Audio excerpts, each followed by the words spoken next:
China ఇప్పుడు తన దేశంలో కీలకమైన అడుగులు వేస్తుంది. 70% మ్యానుఫ్యాక్చరింగ్ సెక్టార్ అన్నటువంటిది ప్రధానంగా కాన్సంట్రేట్ చేస్తుంది. ఈ మ్యానుఫ్యాక్చరింగ్ సెక్టార్‌లో ఆటోమేషన్ పెడుతోంది. అక్కడ రోబోట్ సిస్టమ్ తీసుకొస్తుంది.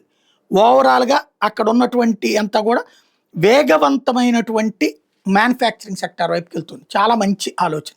కాకపోతే చైనా జనాభా ఎంత? ఇప్పుడు అమెరికాలో పెట్టారంటే, యూరప్‌లో పెట్టారంటే అట్లాంటి వాటిటి వలన ఓ ప్రయోజనం ఉంటది. అక్కడ మానవ వనరులు దొరకవు.